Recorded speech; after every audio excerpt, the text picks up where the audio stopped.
बात अपराधियों पर योगी फोर्स के हंटर की। क्राइम फ्री यूपी के लिए पुलिस का ऑपरेशन लंगड़ा जारी है।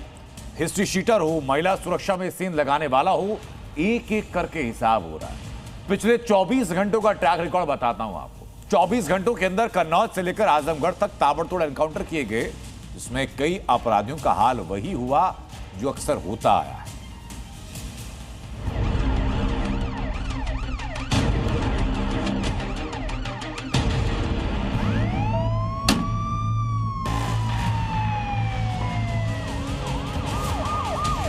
जिसने भी कानून को हाथ में लेने का प्रयास किया कि उसको बिना मांगे जहन्नुम में जाने का टिकट हम काट करके दिला देंगे। यूपी में अपराध किया तो बचना मुश्किल ही नहीं नामुमकिन है, साथ में लड़खड़ाने की गारंटी भी। कुख्यात गैंगस्टर हो या शातिर बदमाश या फिर महिला सुरक्षा में सेंध लगाने वाला अपराधी, कोई भी योगी फोर्स के आगे टिक नहीं सकता।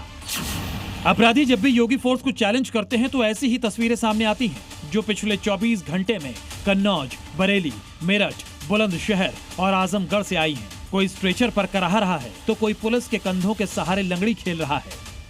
बेटे को सुरक्षा प्रदान करो, सुरक्षा जिससे खतरा है उसको वहीं पे सबक सिखाओ। यूपी में बेटियों के साथ अपराध का हश्र क्या होता है, कन्नौज की ये तस्वीर देख लीजिए।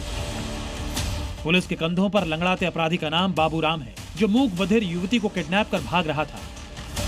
जब इसकी घेराबंदी की गई तो उसने पुलिस पर फायरिंग की हिमाकत कर दी, लेकिन जब पुलिस की बंदूक बदमाश बाबू राम की तरफ घूमी तो वो ना खड़ा होने लायक रहा और ना ही भागने के काबिल।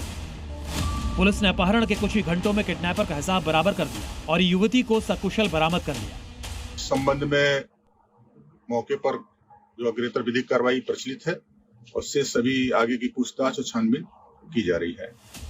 उधर बरेली में महिलाओं से लूटपाट करने वाले बदमाश का सामना योगी फोर्स से हुआ। चेकिंग के दौरान पुलिस ने उसे रोकने की कोशिश की, लेकिन बचने के लिए उसने पुलिस पर गोली चला दी, जिसके बाद जवाबी कार्रवाई में बदमाश घायल हो गया। इसका नाम दिव्यांश है। इसने 24 जनवरी को ही एक महिला के गहने छीने थे। इसके पास से तमंचा और कारतूस बरामद हुए हैं।